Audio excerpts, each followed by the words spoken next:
Good morning. Good morning. How are you today? I want to say good because that's the polite answer, but I have got a construction project going on in my backyard, and I literally just knocked over a whole bottle of Dawn dishwashing liquid in my kitchen, on my rug, on my foot. So I was trying to hurry and get in here, about wiped out because Slid into the I had a foot full of Dawn dishwashing liquid. But this is my life, and this is who I am. So let's I just be I would honest much about rather the honest answer than the I'll never forget. I had gone to church one morning and I was having a week kind of like that, it. everything falling apart. And the associate pastor had stopped me and said, "So how are you doing today?" And I had just had it, and I looked at him and I said, "Do you want me to give you the pat answer or do you want me to be honest?" Right. And he was like, Yeah. I mean, it took him, like, it shocked him a little bit. And he was like, "Well, no, I'd like you to be honest." And so I just, just unloaded. And he was like, "Okay." He's like, "I'll be praying for you." And then it ended up, he turned it into some big sermon about how we are fake all the time and how we don't let people in and how we, and Right. I just had it. I was like, honest is the only way I know how to be. If, Yeah. if you can't handle that, then you can't handle me. I'm the girl in the grocery store who runs into the girl like you who's had the worst day ever. And I end up like 45 minutes later, still standing there listening to her story and like patting her on the back. And can I pray for you? And like people tell me everything. And people tell me everything. I'm on both sides of that coin right there. My Yeah. husband laughs that he can find me in Walmart anywhere because of the volume of my voice and the fact that I stop and talk to anybody. he's like, Yeah. he's like, "I can hear you cackling from the sports section." And I'm like, "At least you'll find me." Yeah. Yeah. Same. So speaking of husband, he was the one that kind of connected us, and I was so excited. Um, when I was kind of doing my research, because I always like to do my research about people I'm going to interview. And well, first of all, there's a lot, but then there's not a lot about you out online. Just Yeah. Yeah. um, so how did you? I know that you're writing a book, the memoirs of a Who Billy, Yes. not a hillbilly, Who Billy. Right. Let's A get who that right. Billy. Yes, and then you've got the Laugh Support podcast, which that's amazing. I was listening to some of that this morning. And then you've gotten awards and all this other stuff. So how did you get started in all of this? Oh goodness. Okay. Well, everything centers around stand-up comedy.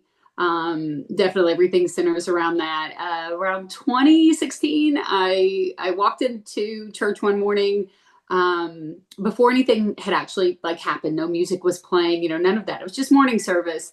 I was setting up my pew, putting my Bible in and stuff because it was my pew because I'm a Baptist and you know how that works. We Yes, have yes, we have yes. our pew. No, I'm not that girl, but really, we are creatures of habit. So Yes, I, yes. I literally sat down, and there are a few times in my life that I tell people I definitely heard the voice of God or felt his presence or a direction that he was giving me that was just completely undeniable. And this was one of those moments where the Holy Spirit just kind of laid on my heart that he wanted me to write, which is very confusing for me because I've written my entire life. Yeah. I grew up in low income housing, government housing, kind of a difficult upbringing. My mom's mom was bipolar. My mom was non-diagnosed, but bipolar behavior. She was a Yeah. hoarder, and then my dad has battled addiction Mm. my entire life, and so writing was an escape for me. I wrote poetry, I wrote songs, I journaled. So I'm like, okay, God, what do you mean write? I've Right. been writing my whole life. And I just stayed in prayer for about a year. And about a year after I felt him tell me this, he revealed to me on the way to work one morning that it was comedy. And I remember my mom always said, do So how did not. that, well, let's back up for just a moment. How did that come about? You're driving to work, you're in the car, Yes, you're praying, I'm assuming, because that's what I do in the car. yes, yeah, So you just heard God say, "Junebug, I want you to do comedy." yeah, pretty much. So I had this like about 30-minute drive from where I lived to where I worked in the morning. I worked at an elementary school. And so it was just a very quiet time. And in the morning, I felt like that was when I was most connected to God. I didn't turn on the radio. I do have ADHD. My brain goes 1,000 miles an hour. So there's rare moments where I'm just sitting in peace and listening, right? And so I was driving down the road, and literally for a year, because I knew he was telling me to do this thing, I just pestered. I was the girl knocking on the door, right? Just knock and knock. And maybe Exactly one day, what do you mean? Excuse me, hello, I need direction. I feel like you were watching me, Annie. I feel like you were spying on me. So yeah, that's pretty much it. And so this was one of those moments. I'm driving down the road. It's quiet. It's peaceful. And I hear him say, "It's comedy. June, you know it's always been comedy." Huh. And I was like, and immediately I imagined Zany's Comedy Club in Yeah. Nashville. Yeah. And I was like stand-up comedy, like, wait, right? And my mom had always said, you're not supposed to ask God, like question him, right? And I don't know if that's biblical or not, but my mom said a lot of things that wasn't biblical. But anyway, I was like, okay, God, mom says I'm not supposed to question you, but you're gonna have to really make this clear so that I know this is not some crazy imagine, because this was so far to me out of the box, so far, like, out of left field, that I was like, this cannot be what he's saying to me. So I kid you not, there's like only one red light that I would get to before I would go to the interstate. And it was an intersection that was kind of dangerous. So I always paused, looked both ways, right? Before I would take off, even when it was green. Yeah. And I remember saying, God, you're going to, like, I'm honestly going to need a sign that this is what I'm hearing. Annie, I looked like I always do, saw nothing, pulled out into the intersection, and a dually pickup truck blew through his red light and nearly took off the front of my car, like barely missed hitting me. And I remember frozen in the middle of the intersection. And I remember saying to God, okay, mom was right. I apologize. Like, I should have never Sorry, asked I'm sorry, I'll this. never question you again. Never again. Right. But then I got on the interstate, and I just, all day long, I was so distracted. I was just like, that's it. Yeah. That's what I'm doing. And so I'll try to make a long story short. So after he finally revealed that to me, then I was like, okay, God, I don't know how to do this. I don't know what this is. I don't know Christian. I literally grew up next door to a strip club. I was not in the church culture. I So grew you up in, really had no connection to comedy prior to that. no, not Christian comedy for Yeah. sure. Now, I loved comedy. When I was a Yeah. kid, I would watch anything on television that Yeah. was comedic. I remember, like, the first comedy special, there were the first two comedy specials I saw was Eddie Murphy, Raw, and then Bill Cosby. So it was such a balance between the two. My friend's mother had both of them on VHS. So when I would spend the night at her house, I would play them at Yeah. my friend Melissa's house. And I was hooked to comedy after that.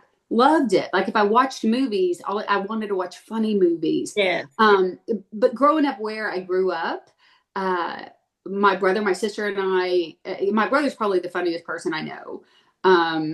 We use comedy to deflect. We use it as a weapon, right, to protect ourselves in the environments that we were in. We Humor's didn't kind of have handy to, like that. It lends itself yeah. to.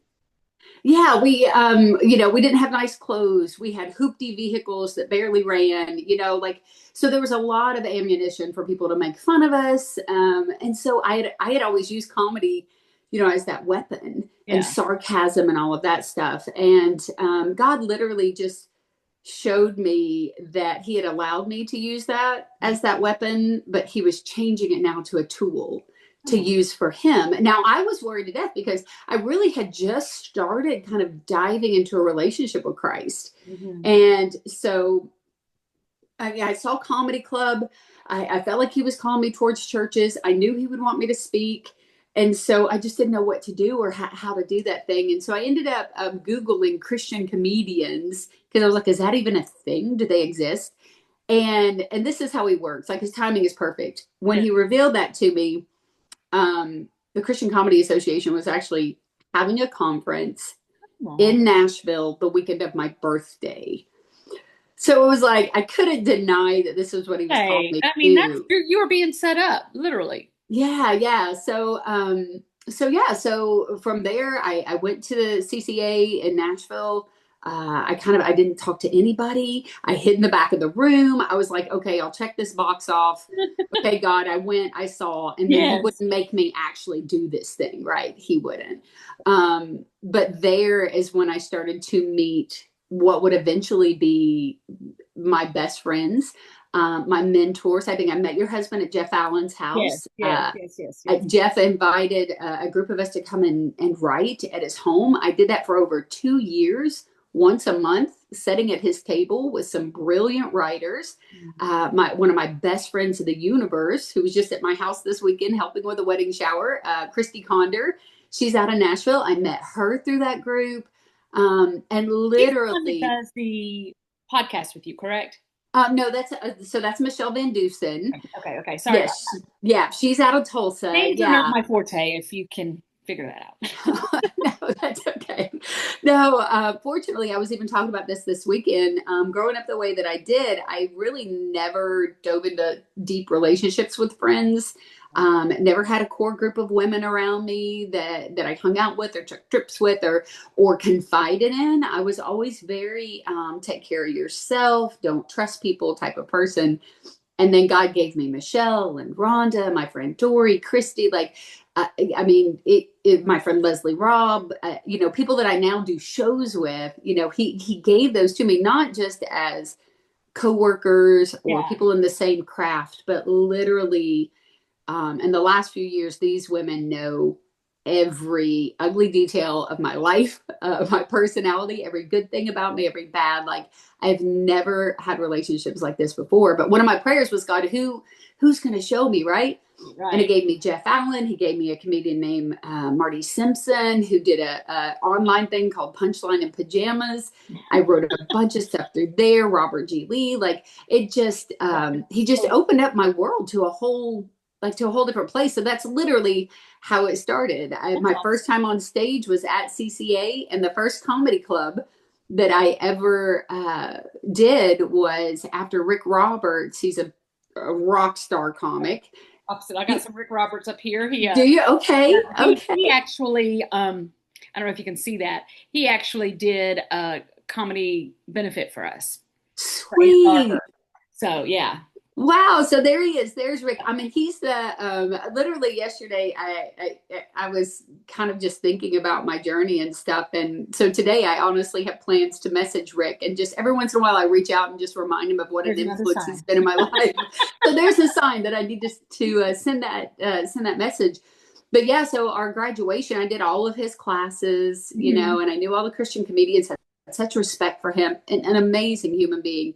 Our Oh, graduation was at Zany's in Nashville. So the first club that I ever like stood on the stage of was what God gave me the vision of. that's And I awesome. don't mean vision like the No, oh, but like that was what popped into your head when you thought of comedy. right, right. Well, so I got to stand on that stage, for the first time at a comedy club. Fast forward to, last year I was Yeah. at the lab with Brian Bates, who I met through the Christian Comedy You've done some Association. incredible things in the comedy world. Like I was looking through the Huckabee show, the Dry Bar, and you've got your own specials, and I mean it's just been amazing. It's been incredible, and I'm so in awe because my husband is in the process of working on his comedic act and all of Yeah. this, and it's been I never knew how much effort and how much work Mm,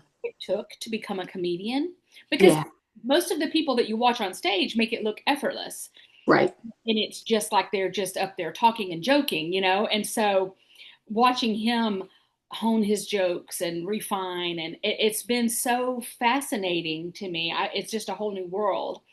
And um I know that they say, it takes a long time. You have to get your foot in Mhm. the door. And I was watching one of your podcasts and it said, you said something about Leanne Morgan made the comment that we fail to fly, that it took her 20 years to Yes. become a comedian. So, how do you, in that process, not become discouraged and not just go, this isn't working, I quit? Like, but I mean, how many little bitty no name towns do you go to before you say, all right, I'm tapped out. I've spent all my money, God. This is not. working for me. You know what I'm saying? Yeah. Yeah. So 2 podcast episodes ago, Michelle and I did a podcast called I Quit. I Because think that comics was don't actually quit. the one I was, I think that's the one I was watching Is actually. that right? Yeah, because it's brutal. You go out, you're very vulnerable. It literally is the thing that most people are scared to death to do.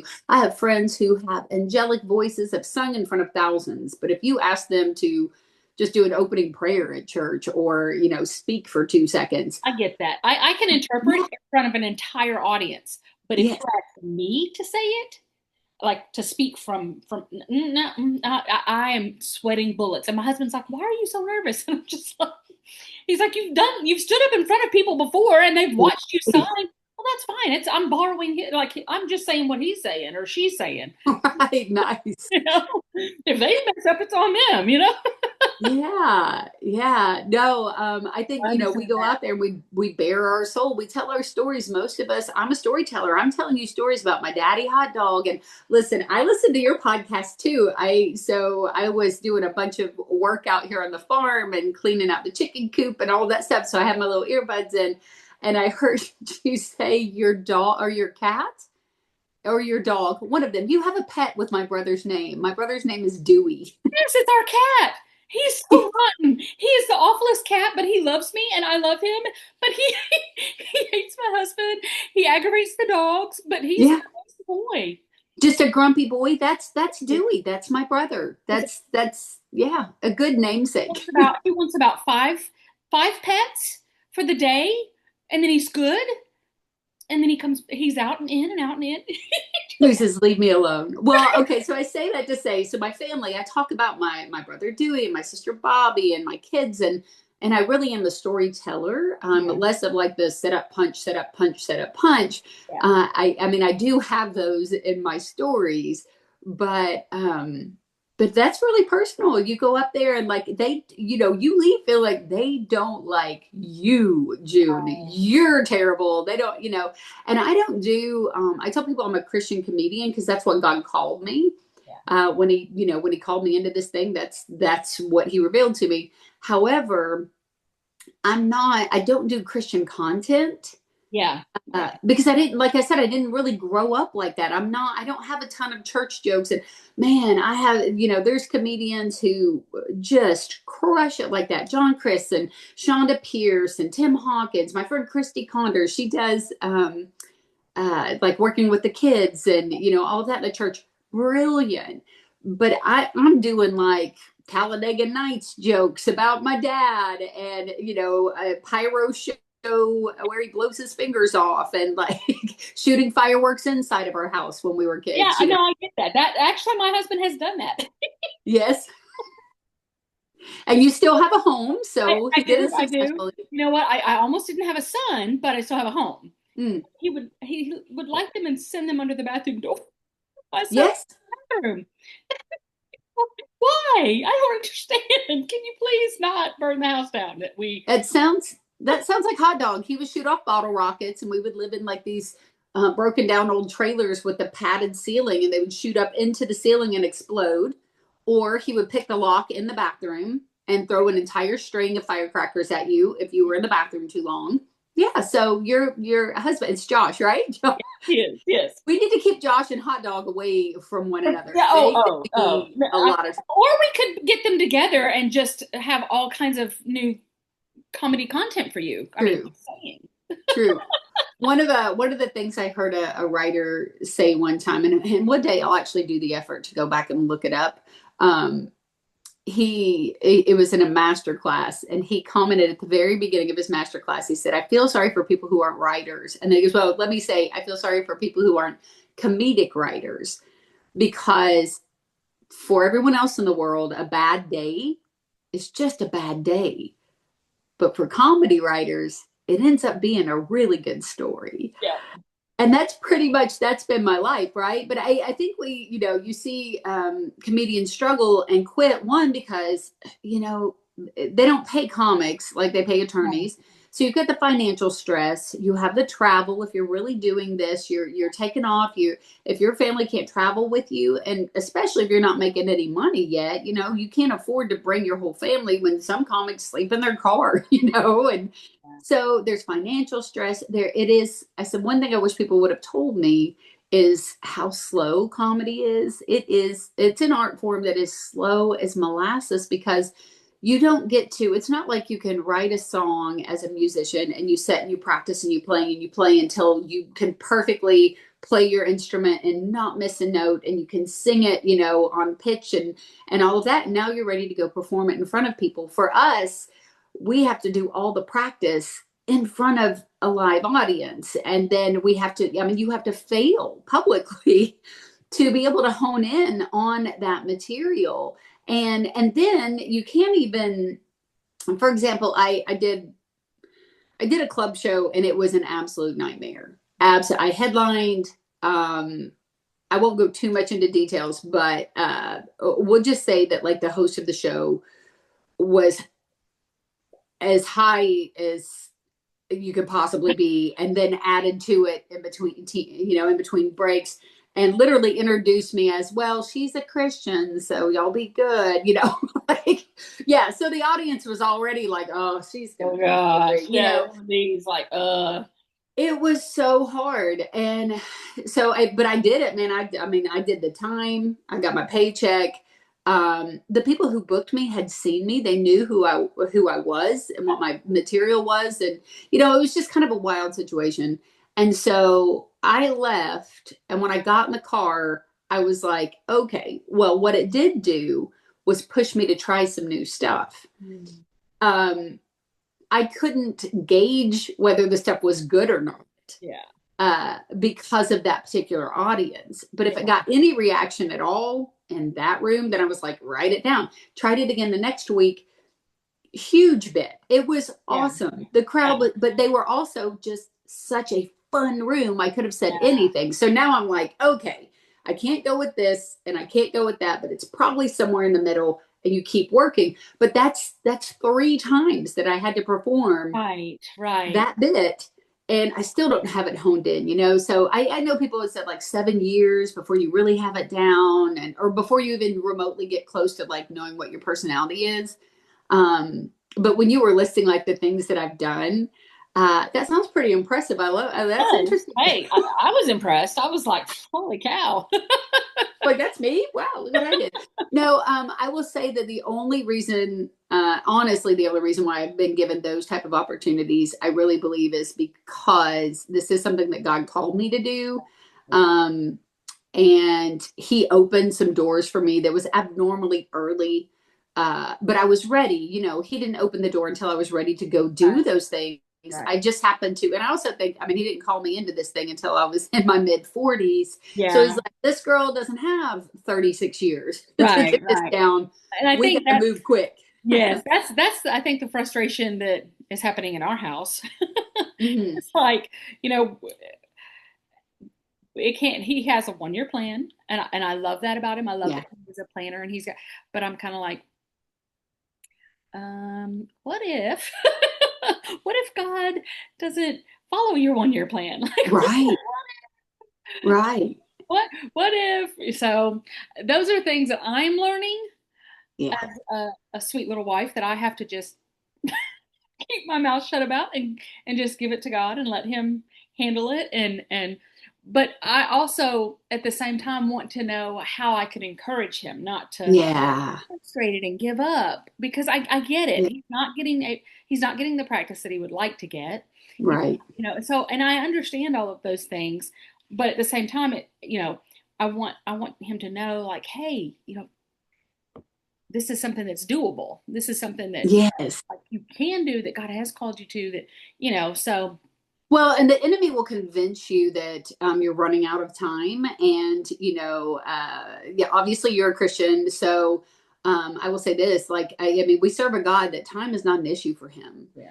It is for us, you know what I mean? But it's not an issue for Him. He created the universe in 7 days, right? Like, He can do a lot of stuff overnight.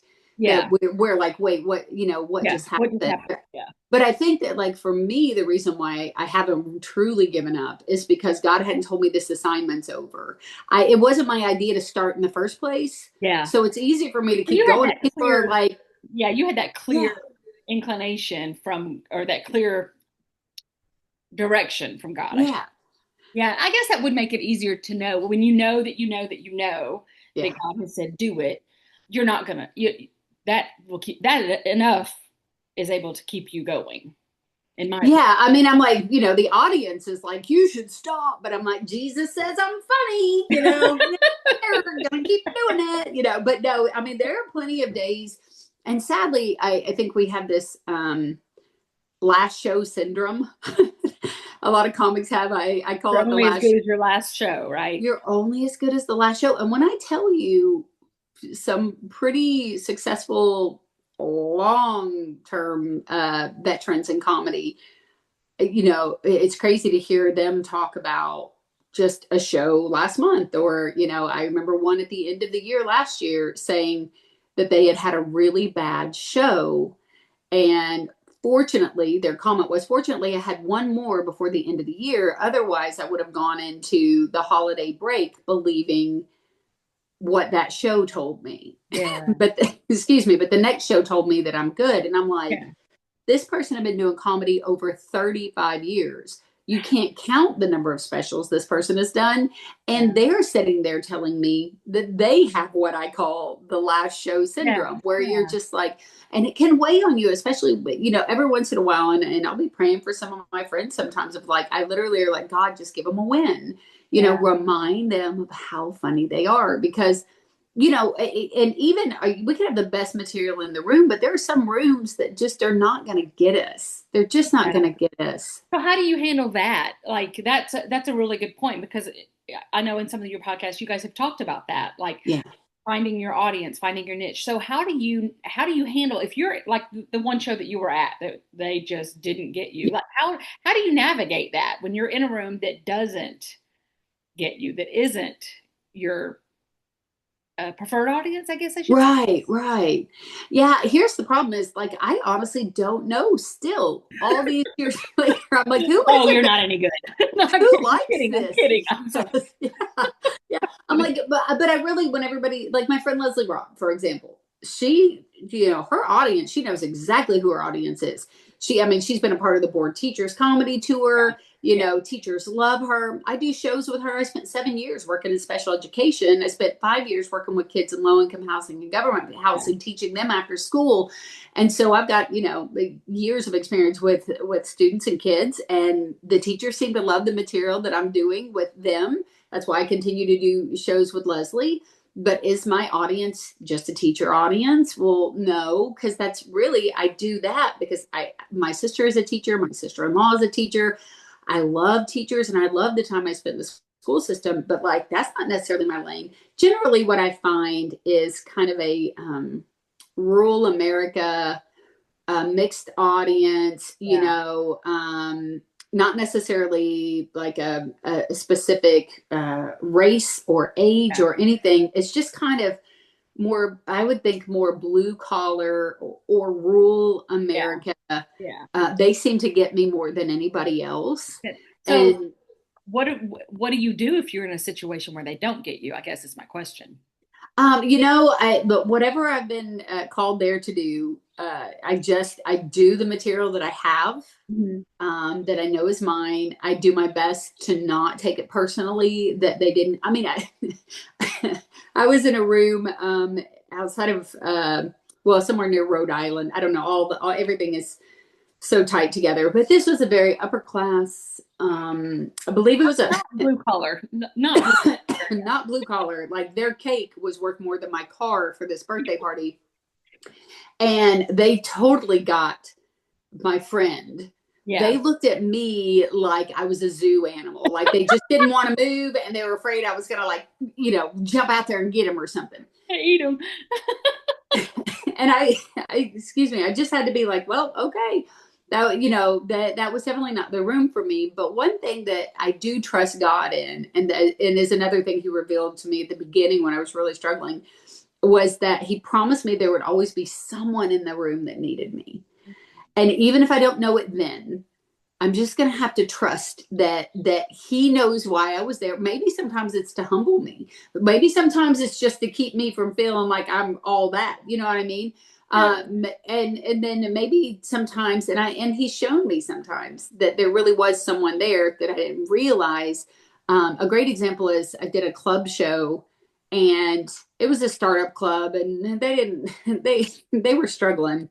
Um, and there was one table that I ended up just kind of like, the rest of the room was just weird and off, and it you know, and it, There for just you yeah, guys. so I literally was like, well, we're having fun, and Yeah. I kind of talked to them. I still included the rest Yeah. of the audience, Yeah. but if I had a joke that I was going to throw, I would throw to that table because they were fun and they wanted to be engaged.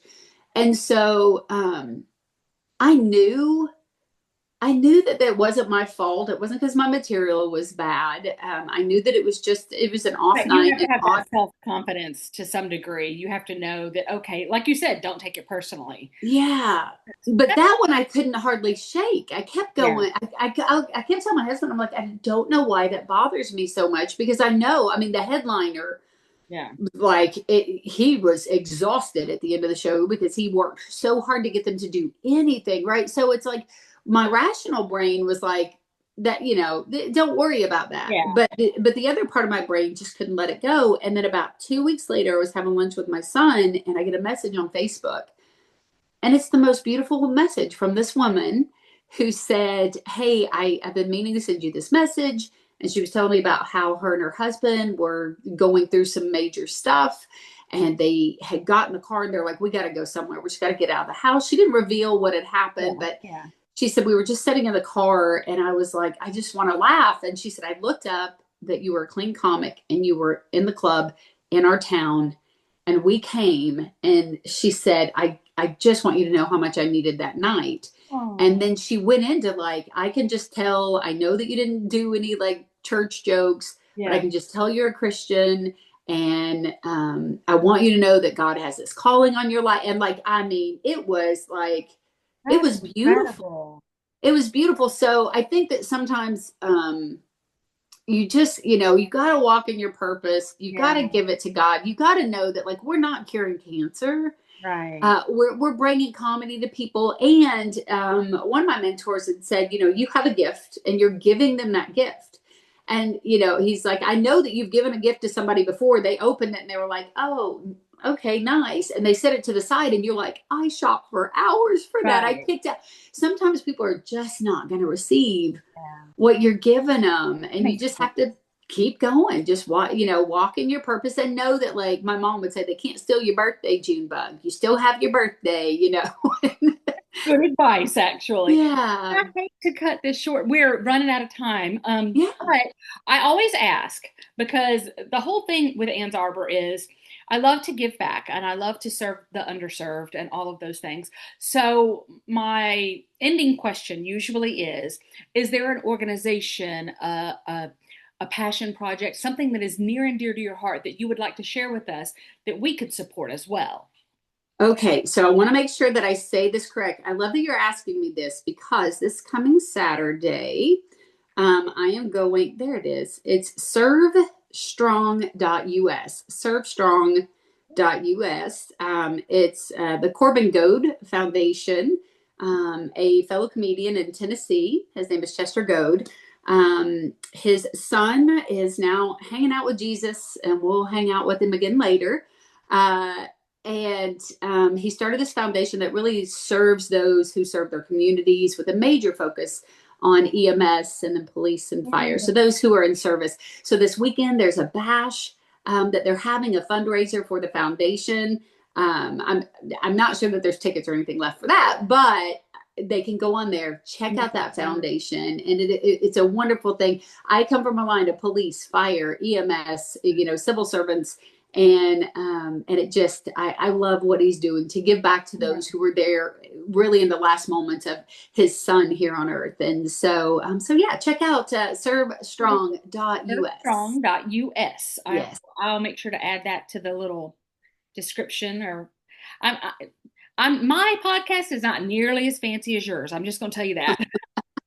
Listen, all the little banners and the flashing, and I'm just like, oh. that's Michelle Van Dusen. Laugh support. We've come a long way, but we still are nothing like. Well, I'm gonna need her tutelage. Yeah, yeah, she's great. I love getting to do laugh support and talk to other comics about who's been supportive to them, and so I love getting to do other people's Yes. podcasts. Well, I appreciate. I'm so honored that you have taken the time to talk to me today. It's been such a privilege, and I love your just your heart and your just your general wanting to bring encouragement and hope and laughter to the world. That's Yeah, I tell people if he could use, by the way, a Whobilly, Memoirs of a Whobilly, that's coming out before Thanksgiving. Whobilly, I was born in Indiana, raised in Kentucky. So I'm part Indiana Hoosier, part Kentucky Hillbilly. I refer to myself as a Whobilly. And I tell people, and I hope they know this before I leave the stage, I always tell them Jesus and Junebug loves you. And that if God can use a Whobilly, he can use you too. So we'll leave it at it. that. I love it. Thank you so much, June, for taking the time. I'll talk to you later. All right. Thanks, Annie. Bye bye. Bye.